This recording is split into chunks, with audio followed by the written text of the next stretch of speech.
in America. That's what this bill represents. Madam President, this bill is a reaffirmation of the idea that we are a nation of laws and a nation of immigrants, and the Senate should pass this bill. Thank you, Madam President. I yield the floor. Madam President, the Senator from Massachusetts. I rise today to talk about trade agreements and the impact they have on our economy. Trade agreements affect access to foreign markets and our level of imports and exports. They also affect a wide variety of public policy issues, everything from wages, jobs, the environment, the internet, to monetary policy, pharmaceuticals, and financial services. Many people are deeply interested in tracking the trajectory of trade negotiations, but if they don't have reasonable access to see the terms of the agreements under negotiation, then they can't have any real input. Without transparency, the benefits of an open marketplace of ideas are reduced enormously. I am deeply concerned about the transparency record of the U.S. Trade Representative, and with one ongoing trade agreement in particular, the Trans-Pacific Partnership. For months, the Trade Representative who negotiates on our behalf has been unwilling to provide any public access to the composite bracketed text relating to the negotiations. Now, the composite bracketed text includes proposed language from the United States and also from other countries, and it serves as the focal point for negotiations. The Trade Representative has allowed members of Congress to access the text, and I appreciate that, but there's no substitute for public transparency. I've heard the argument that transparency would undermine the Trade Representative's policy to complete the trade agreement because public opposition would be significant. In other words, if people knew what was going on, they would stop it. This argument is exactly backwards. If transparency would lead to widespread public opposition to a trade agreement, then that trade agreement should not be the policy of the United States. I believe in transparency and democracy, and I think that the U.S. Trade Representative should too.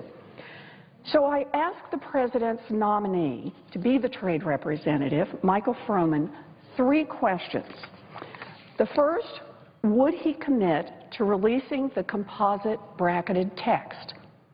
The second, if not, would he commit to releasing a scrubbed version of the bracketed text that made anonymous which country proposed which provision? And I want to note here, even the Bush administration put out a scrubbed version during the negotiations around the Free Trade Area of the Americas Agreement. And third, I asked Mr. Froman if he would provide more transparency behind what information is made available to outside advisors. Currently, there are about 600 outside advisors that have access to sensitive information, and the roster includes a wide diversity of industry representatives, and some from labor and some from NGOs. But there is no transparency around who gets what information or whether they're all getting the same things, and I think that's a real problem. Mr. Froman's response to my 3 questions was clear: no, no, and no. He will not commit to making this information public so that the public can track what's going on. So I am voting against Mr. Froman's nomination later today because I believe we need a new direction from the Trade Representative, a direction that prioritizes transparency and public debate. The American people have the right to know more about our negotiations that will have a dramatic impact on our working men and women, on our environment, on our economy, on the internet. We should have a serious conversation about our trade policies because these issues matter. But it all starts with the transparency of the U.S. Trade Representative. Thank you, Madam President. Just the absence of quorum. The clerk will call the roll. Mr. Alexander.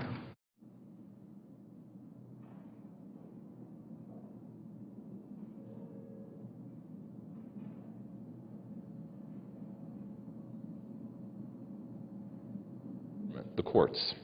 And that's why we need the notice so we can negotiate with them. And that's what the rules contemplate. And only under exceptional cases can they go in secret. But under their reasoning, as I said, every case is that exceptional case. We don't want to tip off the leaker. Even in a public investigation, give me a break. And so we want the rules clarified so that they're clear that the press will get notice, and that DOJ cannot cite that exception to avoid it. And we think that will provide much greater protection. We could have helped them clean up this subpoena, old, vacated, defunct phone numbers.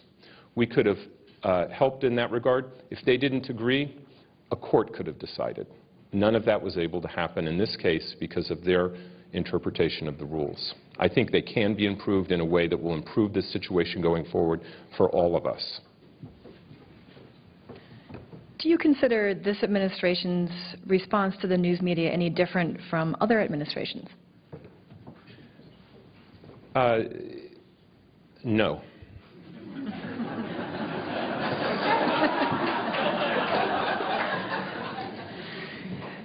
Then why is it getting more attention now, and why are we seeing these highly publicized instances?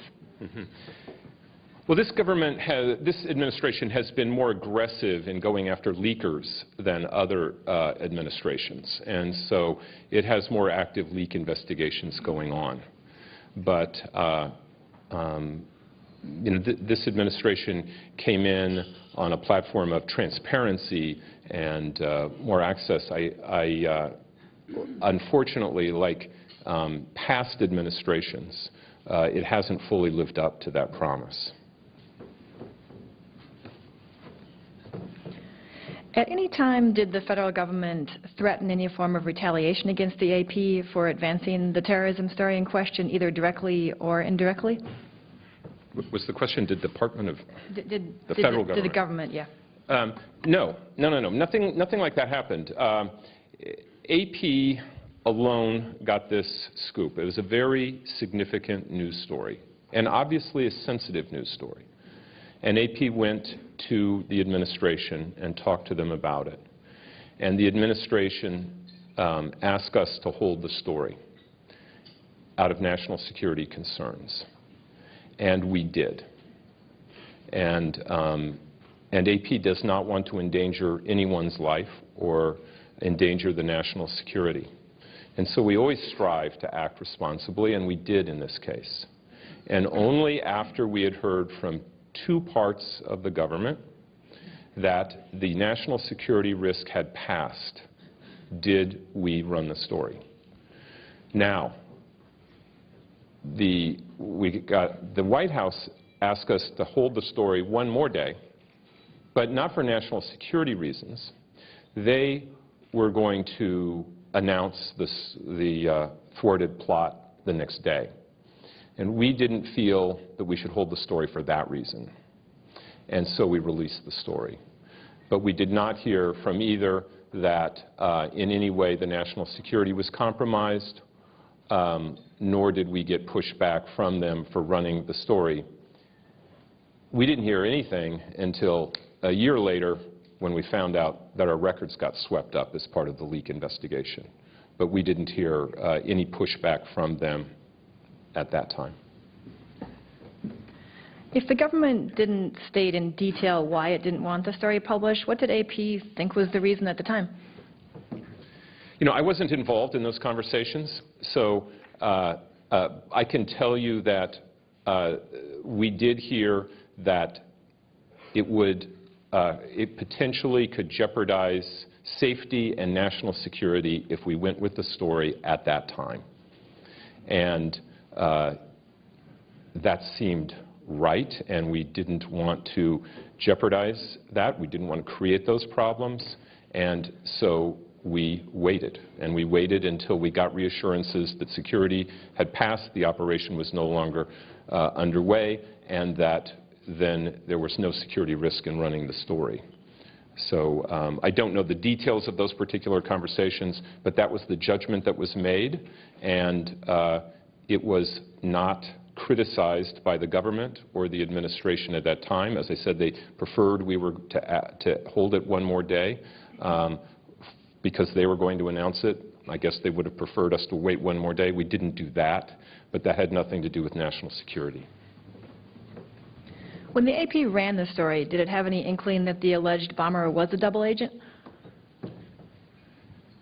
So now we're getting into some details that are sensitive. So AP had a sense that there was a double agent involved here, but did not report that. And in part out of concern that perhaps this could be an issue and could be a safety issue. After AP released the story and it broke, the White House was very aggressive in talking about this story. John Brennan talked to the media. He was head of counterterrorism at the time, before heading up CIA. And he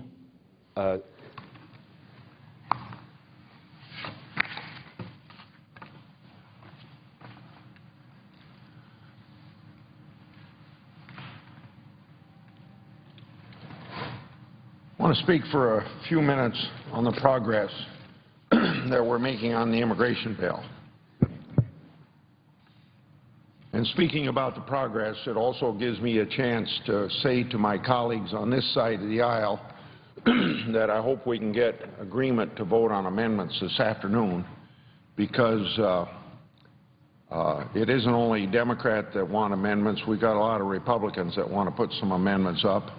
And if we can get this tranche of amendments out of the way, then that gives us a chance to put up another tranche of 8 to 10 amendments, is what I think we have the possibility of doing. Now, we've been on this bill for 1 week. We had one vote last week. That was on my own amendment, and that dealt with border security. And, of course, that vote wasn't a vote up or down on the amendment. It was a vote to table. So we were refused by the majority to have an up or down vote on legislation that's part of the legislation that's some of the most important to the people of this country, securing the border before we have legalization. And I quoted yesterday a CNN poll that say that 60% of the people say that border security is the ‑1 issue as far as immigration is concerned, and it's a necessary predecessor to legalization. Now, yesterday we had 3 votes.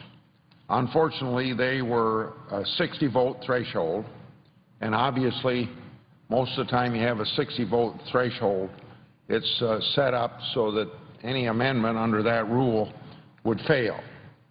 Now, yesterday, the majority leader threatened again to keep us working all weekend. He stated that he could file a cloture motion to cut off debate as early as Friday. And, of course, I hope that's not the case, because we need an open and fair amendment process. We do immigration reform about once every 25 years. My colleagues hear me say that we made a lot of mistakes in 1986, so that's the last time we had a major immigration bill pass the Senate. So we need to get it right. People don't want us to do it in a fast and haphazard way. People want us to be very cautious about something you do about once every 25 years. The chairman of the Judiciary Committee and I had a very good working relationship in committee. We still have a good working relationship with this bill out here on the floor of the United States Senate. But there's 98 other senators involved in committee, and so that's a different situation now in the Senate. We didn't limit, in committee, we didn't limit the ability of any member to raise an amendment. We had some tough votes that we were all forced to take in committee. But now there are other members who want their chance to improve the bill.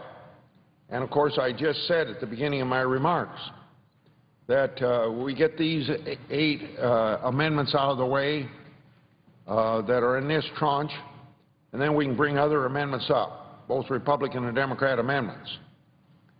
Now, I realize that there's a bipartisan group of senators working on border security amendment. This is supposed to be some grand compromise. The group is trying to find common ground somewhere between the bill as drafted, this 1,175 or 10,000, what am I saying, 1,075 pages in that bill as drafted, and the Cornyn Amendment. Middle ground, which at this point I'm hearing from the other side, as well as a group of 8, that they think that the Cornyn Amendment goes too far. Some would say that the Democrats won't negotiate in good faith because they have the votes to pass the bill as is. It's no secret that the Democrats would like to have 70 votes at the end of the day. But even with 70 votes, in my view, that isn't a big victory and may very well be a failure. It shouldn't take much to get 15 Republican votes, and it doesn't guarantee that the House will take up the bill. In fact, this bill may be dead on arrival in the other body, since they have their own approach and they have their own ideas. It was reported today that this bipartisan group of senators trying to find middle ground between this big bill and the Cornyn Amendment on border security are having trouble finding that consensus. They're having trouble because the Democrats don't want any triggers or roadblocks to legalization. That's clear. In other words, some people are not willing to learn from the mistakes that we made in 1986. We thought in good faith that we were writing a piece of legislation that would stop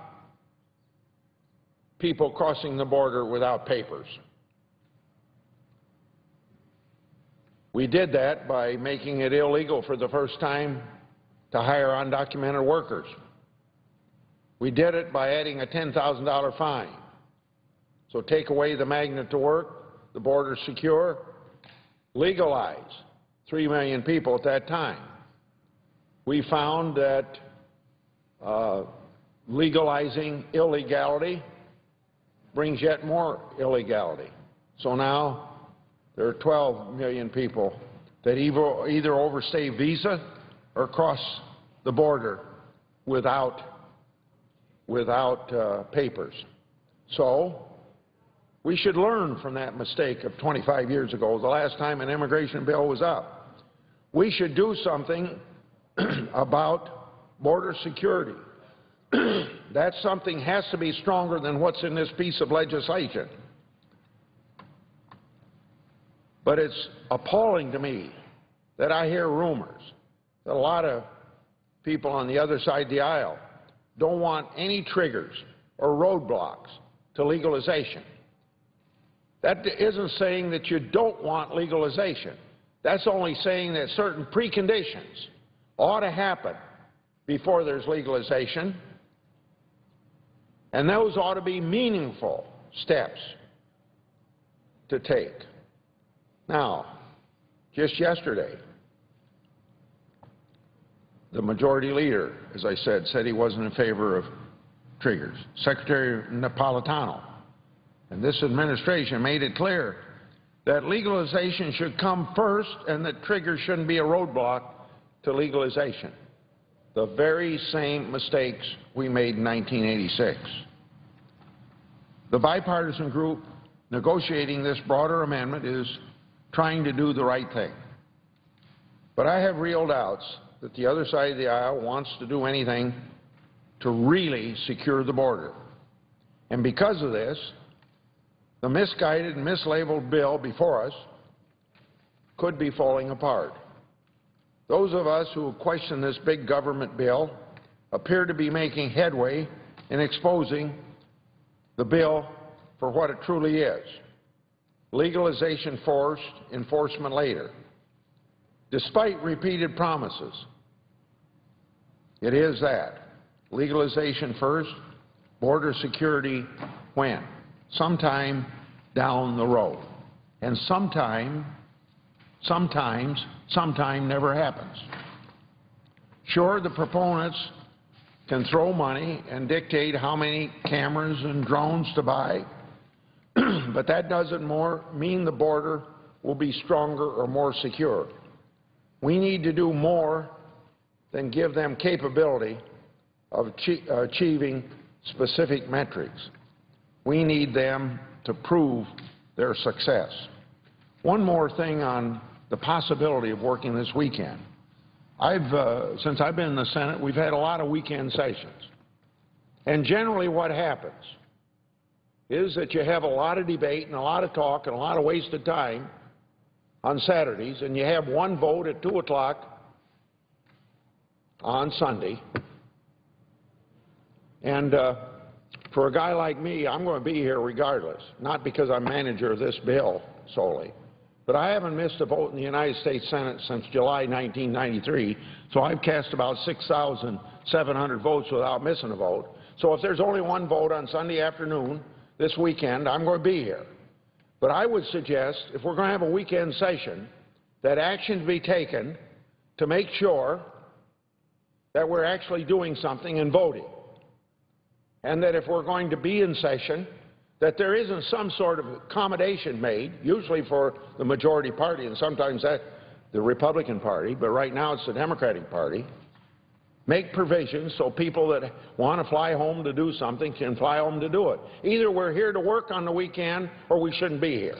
I yield the floor. I would like.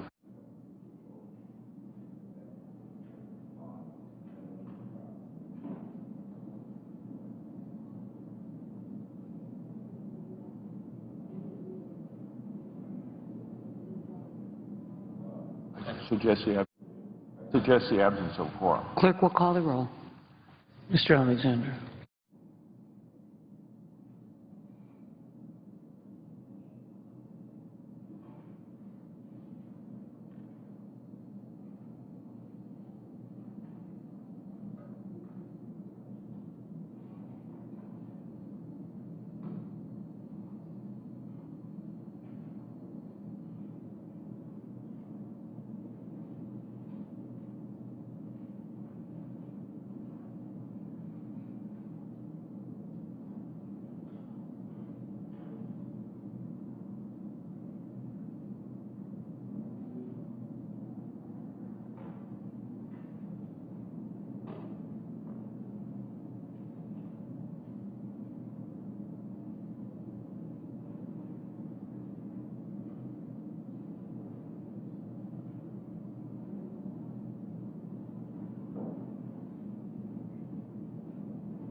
And when a journalist does his or her job, our job is to ask questions, to find out information.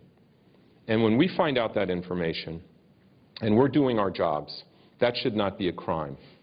We agree with President Obama when he said that. We agree with the Attorney General when he said that. In fact, we think that should be clear in these guidelines and in their rules, that this should be something that we don't have to ask every questioner about. That we think that's embedded in the First Amendment, that journalists doing their job, finding out information, that should not be a crime. In fact, that's what we rely on to hold government accountable. That's what we rely on to have a free press, so that we can be an informed public, so that we can have a robust debate about the marketplace of ideas.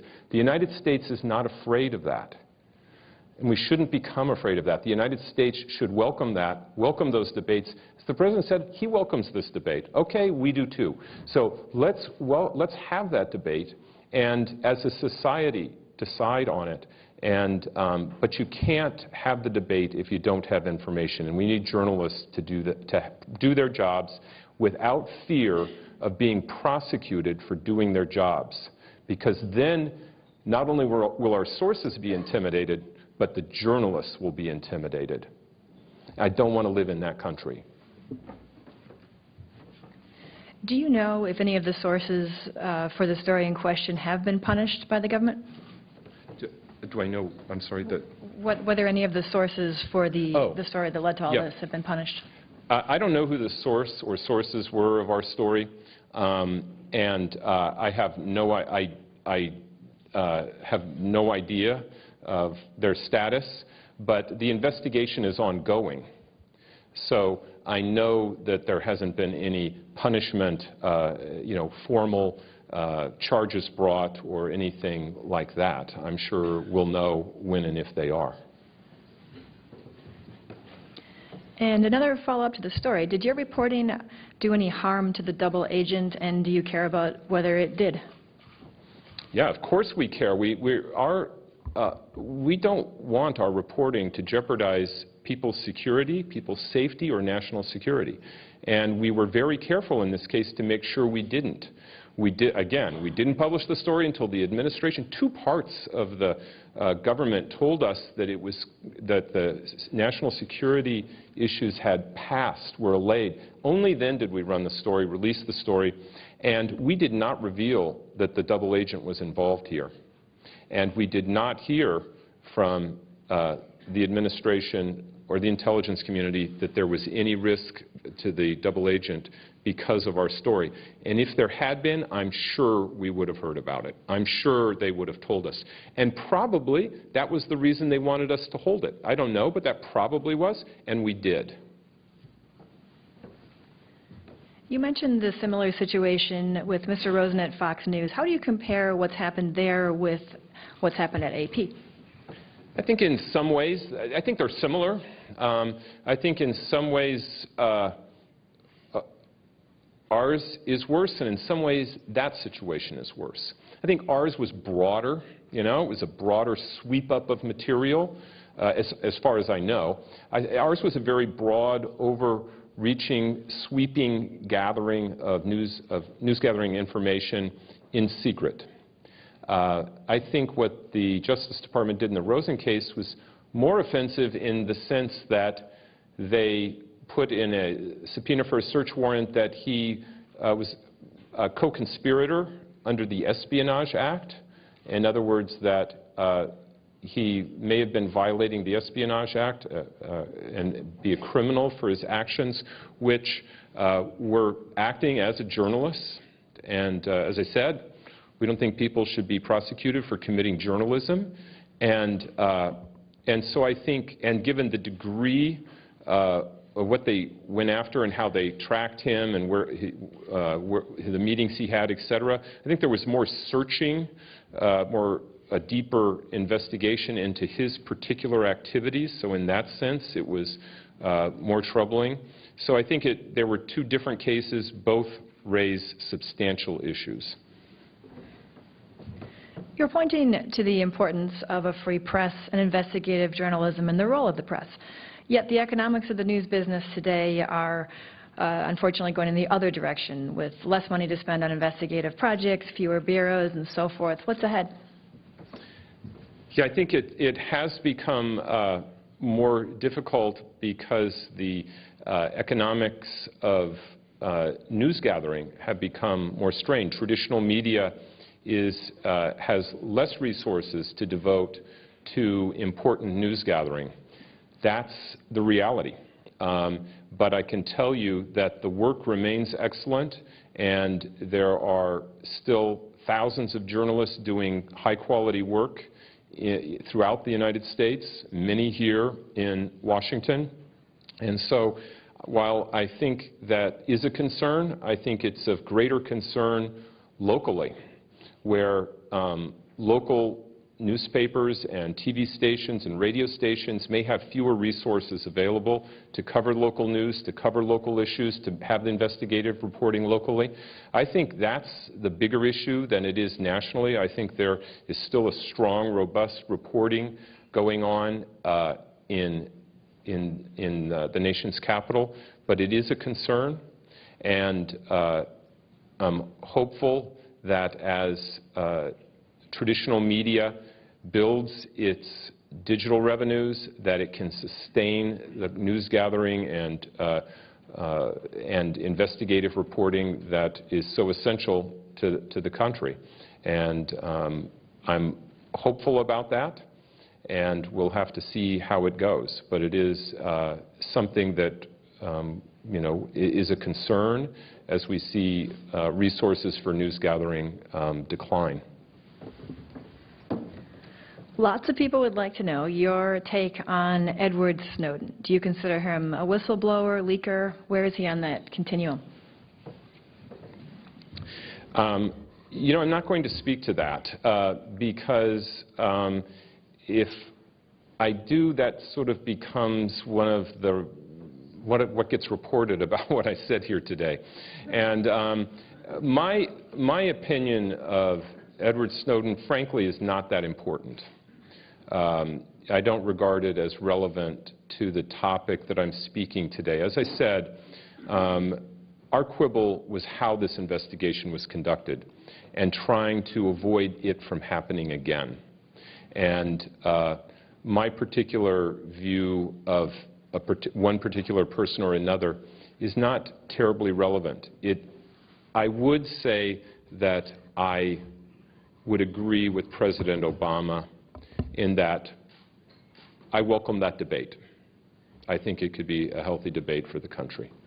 But our issue today and the issue for AP, you know, AP is used to covering the news. We're used to covering the biggest news stories in the world. We're not used to being the news story. And so it's not entirely comfortable for us, but we're doing our best to cover it objectively. And it's up to me then to speak and articulate AP's position here and what we think will happen, and I will do that. But we also understand that it's not our position to go out and mouth off about every issue. This questioner asks whether you think major media outlets have sufficiently scrutinized the Obama administration's targeting of whistleblowers, and whether there's any corollary between that reporting or lack thereof and what we're seeing now with the media. Now, I'm not sure. I think that because of the AP issue and the Fox News issue, there has been greater awareness and more focus on the Obama administration's aggressive stance towards leakers. And I think that that is more well-known, and I think that it has gotten more scrutiny since then. So I think it may not have gotten much attention before. I think it will get more attention now as a result of these cases, especially if they continue to impinge on First Amendment rights. We are almost out of time, but before asking the last question, I have a couple of important housekeeping matters to take care of. First of all, I'd like to remind you of our upcoming luncheon speakers. On July 1st, we have Carly Fiorina, the former CEO of Hewlett-Packard, who currently is chairman of Good 360. And on August 8th, we have Jim Rogers, president and CEO of Duke Energy.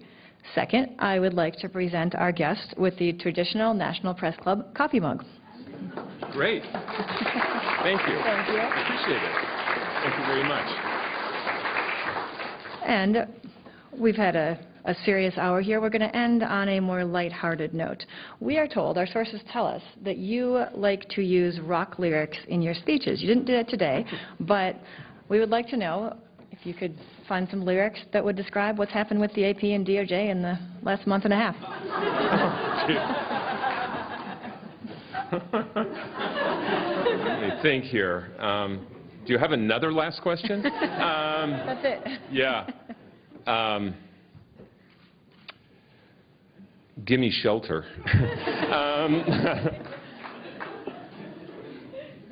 And another Rolling Stones song, This Could Be the Last Time. Thank you very much. Thank you.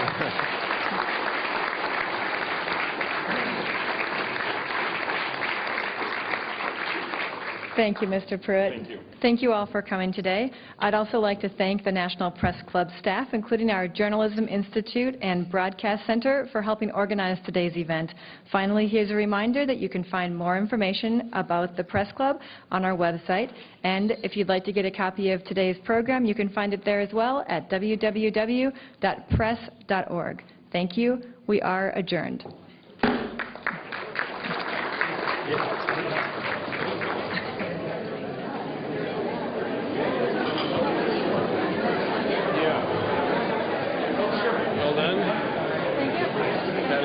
Likewise, yes.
Without objection.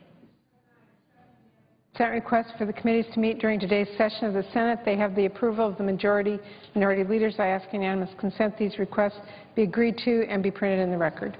Without objection. Mr. President, I ask unanimous consent to speak as if in morning business. Without objection. Mr. President, Senate Democrats have come to the floor now 13 times and requested unanimous consent to move to bipartisan budget negotiations with the House. We are ready to get to work.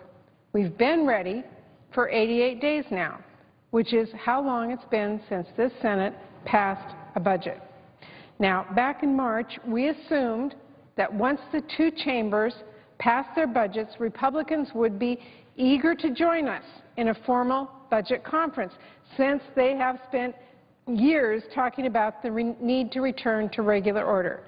But instead, Mr. President, we have seen delay after delay. Now that Republicans have gotten exactly what they wished for, they seem to be running as quickly as they can in the other direction. And they have offered up excuse after excuse after excuse. First, they said they wanted a framework before they would start a conference, even though a framework is exactly what a budget is. In other words, they wanted to negotiate behind closed doors when we should be negotiating in a conference. Then they said they wouldn't allow us to go to conference unless we guaranteed that the wealthiest Americans and biggest corporations would be protected from paying a penny more in taxes. Then many Republicans indicated they didn't want negotiations happening too early to take away the leverage they think they have on the debt ceiling. Then some of them called for a do-over of the budget debate, including another 50 hours of debate and a whole new round of unlimited amendments, even after they praised the open and thorough floor debate we had on the Senate budget. And now, in what seems to be the latest delaying tactic, some Republicans are saying that before we can work to solve short-term problems, we first need to agree on the budget outlook 30 years down the road. Mr. President, enough is enough. The American people are sick and tired of the constant lurching from crisis to crisis. They are looking to their elected officials to come together, to compromise, find common ground, and that is exactly what we would be doing in a conference. And it's not just Democrats saying so. Over the past few weeks, we've heard a number of Republicans step forward and agree with us that the Tea Party and Senate Republican leadership is wrong here. Senator Coburn said blocking conference is, and I quote, not a good position to be in. Senator Bozeman said he would, quote, very much like to see a conference. Senator Wicker said weeks ago now that by the end of the next week, we probably should be ready to go to conference.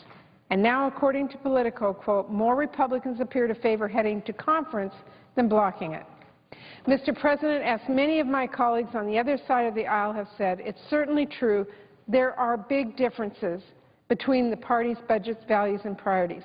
But that would give us all the more reason to sit down and try to find some common ground.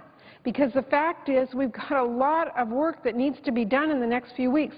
We have 11 days until the next state work period, and then just 3.5 weeks before we all go back to our home states again for August. And because some Republicans want to continue the harmful austerity measures resulting from sequestration, we now have a $91 billion gap between the House and Senate spending bills for next fiscal year.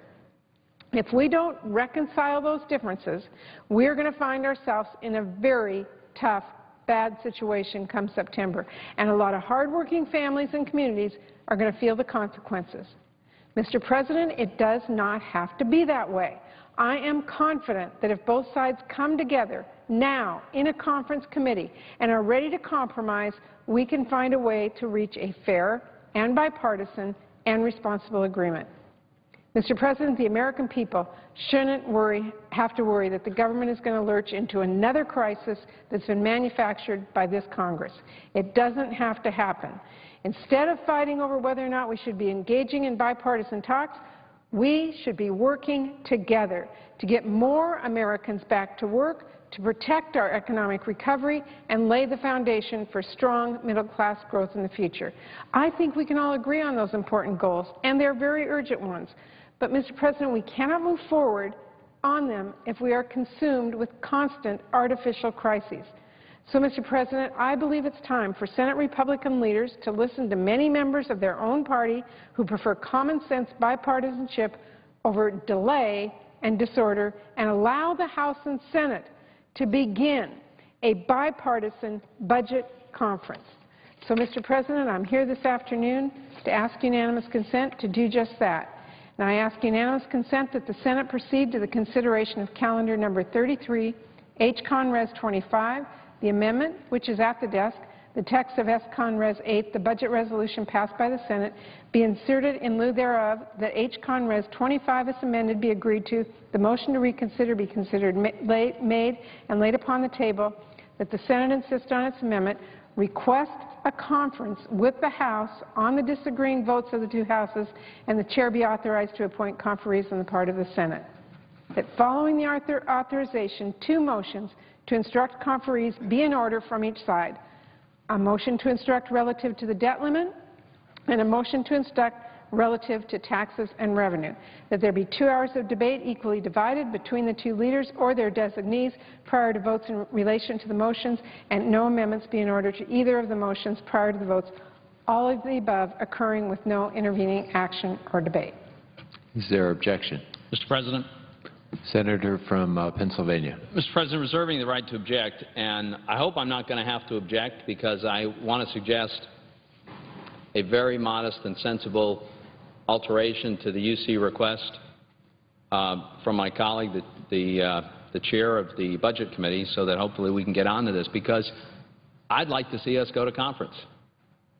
I was very critical of the 3 years when my Democratic colleagues absolutely refused to do a budget. This is progress that this year they decided to do one. I'm glad. I'm on the Budget Committee. I think we ought to have a budget, and I think we ought to go to the Conference Committee, despite the fact that we're very, very far apart. My Democratic friends voted for a budget with at least $1 trillion of new tax increases, and I strongly oppose that. But I agree that's the sort of thing that ought to be discussed in conference. My Democratic friends, the budget that was passed uses that big tax increase for additional spending. I strongly disagree with that. But again, that's exactly the kind of thing that ought to be the subject of negotiations in a conference. We're very far apart. I don't know whether we could narrow that gap, but we ought to try. The reason, in fact the only reason, that I've been objecting and that some of my colleagues have been objecting thus far is that our Democratic friends want to insist on retaining the opportunity to use the conference report on a budget resolution to raise the debt ceiling. And I would point out that the debt ceiling issue was not even contemplated in the Senate budget resolution, never came up, wasn't discussed, there was no amendment, there was no vote, it's not in the document. In the House budget, the debt limit increase is not contemplated. It's not there, it wasn't voted on, it's completely absent. And so, consistent with the rules of the Senate, I would simply suggest that we go right ahead to conference, that we have a conference on the budget, but that we follow the normal procedure of the Senate, which is that matters that are not in either bill, either the House or the Senate bill, be excluded from consideration in a conference report, so that we don't airdrop in some extraneous, unrelated matter that was never contemplated by either body. That, I think, is the sensible approach, and I think necessary, because I think a debt limit the debt limit is a very important issue. We have a staggering amount of debt that we've allowed to accumulate. It's already damaging our economy. It's a huge threat. And we know that the President and many of our Democratic friends think that we ought to just raise that debt ceiling with no strings, no conditions, no reforms. So we have a very real concern that this conference committee, as contemplated by my friends on the other side, would be a vehicle for the backroom deal that would allow them to exclude Republicans and come back here and jam through a debt ceiling increase with no reforms. So in order to avoid that, but so that we can go to conference, which I think we should do, I would simply ask that we modify the unanimous consent request as follows, so that it would not be in order for the Senate to consider a conference report that includes reconciliation instructions to raise the debt limit. And if the chair of the Budget Committee would agree to that modification of her unanimous consent request, then I would agree to it. Mr. President? A senator from Washington. Mr. President, I would like to point out to everyone that we had hours and hours of debate, over 100 amendments offered. No one offered an amendment on the debt ceiling limit. As part of the agreement, in order to go to conference, we have offered to have a vote now on whether we should have motions to instruct, and I would be willing as chair to abide by that vote once our unanimous consent is agreed to. But I have to say, as a matter of principle, for a chair of any committee to say, once we have gone through hundreds of hours of debate and a lot of amendments, that then before we go to conference we have to agree to a principle that has not been voted on or offered in the Senate as part of that, is not how we can proceed in this body. It would be the same as if I would come out here and say, well, I'm going to not allow us to go to conference on whatever bill because I have a small provision. Unless you absolutely agree, even though I don't have the votes, that that has to be in there, we're not going to conference. We would never get anything done.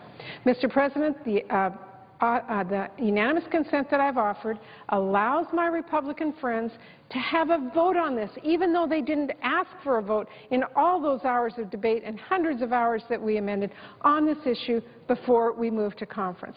Mr. President, the principle here is this. Our Republican colleagues want to have an open debate. They say, but we're not having an open debate because of their insistence that we don't go to conference. So I would object to the senator's request and again renew my request, as I stated before, with the provision that we have a motion to instruct and allow those senators who have a feeling about this to vote on it before we go to conference. And finally, Mr. President, I would add, remember who I'm going to conference with. Republicans and Democrats from our side of the aisle, and Republicans and Democrats, a majority of which are on their side of the aisle, with the chairman, Paul Ryan, Republican, conservative, chairing their side. So, Mr. President, this is an issue that is going to have plenty of debate, plenty of open discussion, if it should come up, and we'll all have an opportunity to vote on it. It should not be what blocks us. So I renew my unanimous consent. Mr. President. Senator from Pennsylvania. Reserving the right to object, and I'll wrap up quickly here. I thank my colleague, the chair of the Budget Committee, but as she knows, and I want to make sure everyone is clear, the motion to instruct conferees that the chairman of the Budget Committee is recommending is completely non-binding. It is nothing more than a recommendation. The fact remains that she is insisting on retaining the ability to do a backroom deal that would raise the debt ceiling without allowing any Republican input in this body whatsoever. This, I think, is a very bad policy. It was not contemplated in either bills. I'd be delighted to go to conference with a budget resolution from the House and the Senate that does contemplate everything that is in those two respective agreements, but not some extraneous matter that could be very damaging to our economy that was never contemplated, and so I object. Objection is heard.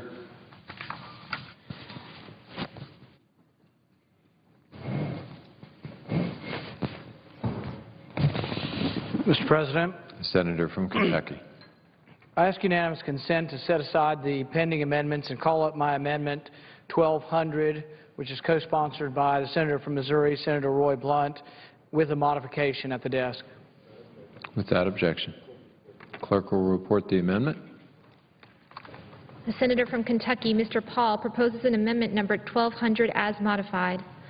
At the appropriate place in Title I, insert the following. Mr. President, I ask unanimous consent that the amendment be considered as read. Mr. President, I rise today to speak about my amendment, which we have entitled Trust But Verify. I'm in full support of immigration reform, as most of these members of this body are and most Americans. But part of that reform must be that we insist on border security. Recently, the authors of the current bill made clear that legalization will not be made contingent on border security.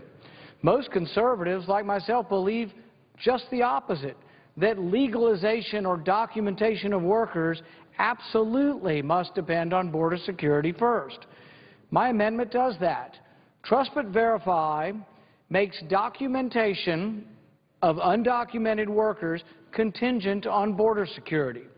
I believe that the American people should not rely on bureaucrats or a commission to enforce border security. We've been promised security in the past, and it never happens. My amendment is different than any other amendments because I want Congress to institute border security, not wait for a plan from the administration.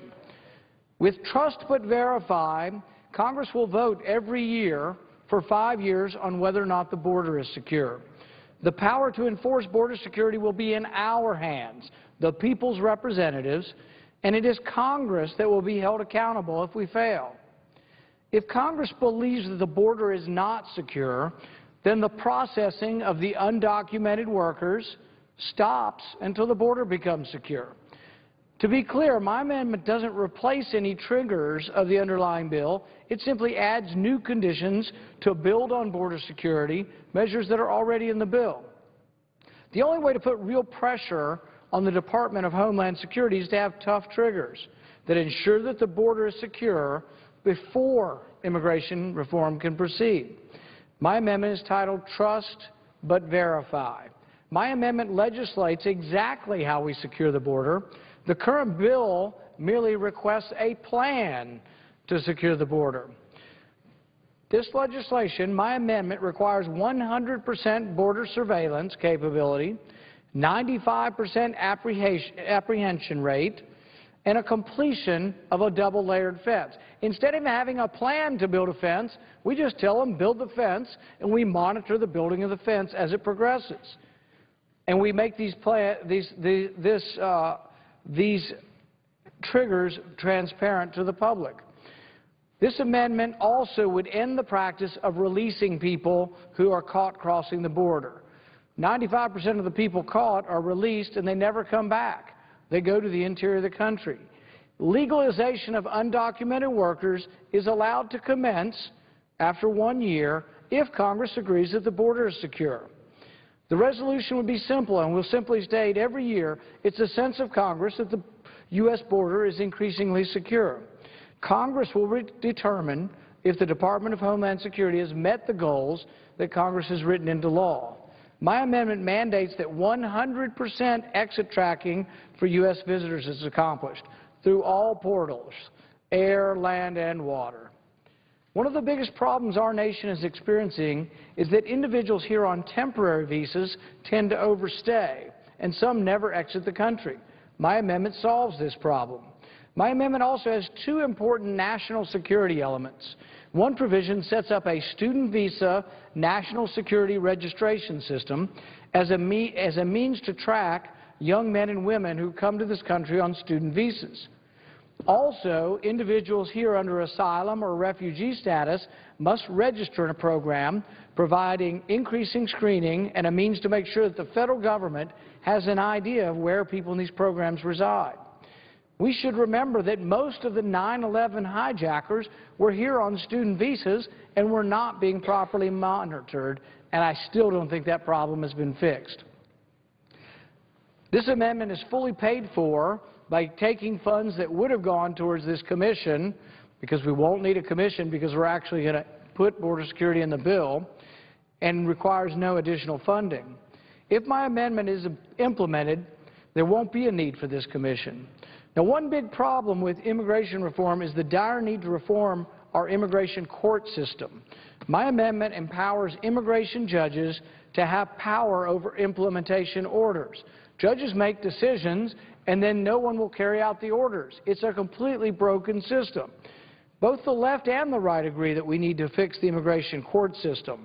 This amendment would do it. My amendment would convert our courts from administrative courts to Article I courts with enhanced jurisdiction. My amendment also protects the privacy of all Americans by placing in law protections against citizens being subject to invasive biometric identification cards. Most Second Amendment supporters rightly see universal background checks as a step too far in invading citizens' personal business. Any national ID, biometric or otherwise, raises the same constitutional concerns. Finally, my amendment does not allow the processing of this new category called registered provisional immigrants until Congress votes that the border is secure. Then we limit the number to 2 million per year, and each year we vote. Is the border more secure? If the border is not becoming more secure, the process stops until we agree that the border is secure. This will allow the Department of Homeland Security to do an effective job of conducting background checks on the estimated 11 to 12 million people. If Congress votes that the border is not secure, the processing of people into this category stops and won't start again until Congress, the representative of the people, believe that the border is secure. We desperately need immigration reform. If we don't have reform, I think we'll have another 10 million people come over the next decade. So something should be done, but it has to be done in a way that fixes the system. This amendment will fix the system. I ask my colleagues to support Senate Amendment 1200, Trust but Verify, and I yield the floor.